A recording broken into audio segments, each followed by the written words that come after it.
We're here at the Reason Rally with Mr. AronRa. What did you think about the rally?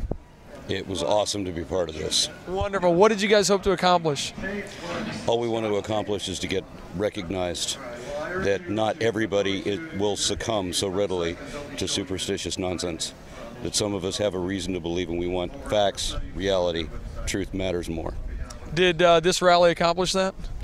I think this rally gathered a lot of community. It empowered a lot of people. It was emotionally charging for a lot of us who are alone.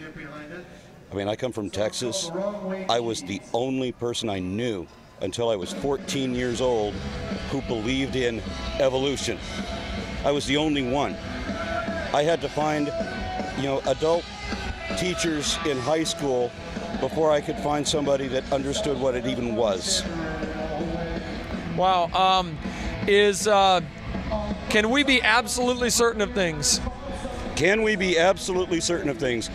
Within the confines of whether or not, there's one level of argument, whether we can prove that reality itself exists and isn't just an illusion.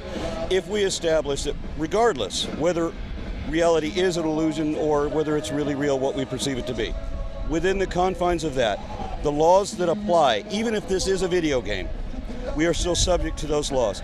Within that, we can be sure of certain things, absolutely, yes. So we can have absolute certainty within this reality. I want to be hesitant on that because absolute, in charge of something else. It implies a whole different meaning. So in science, for example, everything is tentative. That's why it doesn't matter how solidly anything is proved. Germs, gravity, everything.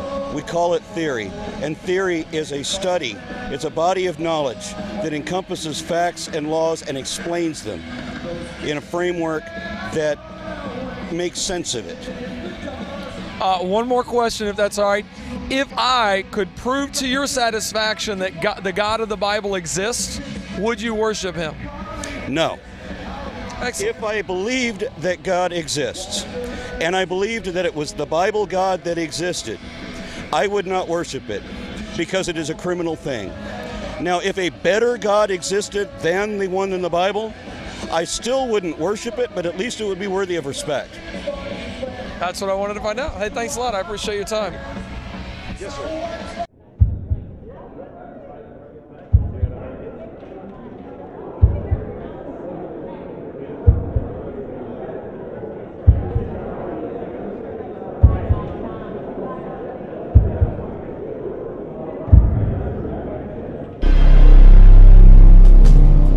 You can easily see the limits of science because it cannot answer the elementary questions of a child. Who am I?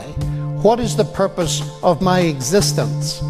Where am I going? As you know, there's a problem with American education that some nutcases are trying to introduce creationism into American schools, which is obviously very bad for science, and my scientific colleagues are deeply worried by this and are trying to fight it. And I would like to suggest, Richard, that somewhere down in this you're making a category mistake. Now, the thesis here is that science supports atheism, not Christianity. I think atheism undermines science very seriously. I would suggest that the sophistication of the mechanism, and science rejoices in finding such mechanisms, is evidence for the sheer wonder of the creative genius of God. My final vestige, last vestige of religious faith disappeared when I finally understood the Darwinian explanation for life. Well, I would want to argue that there's a logical path from any ideology that's fanatical and oppressive to the kind of behavior you say, whether it's religion or atheistic, because atheism is a faith, of course, as well. It's not. Of course it is. Don't you believe it?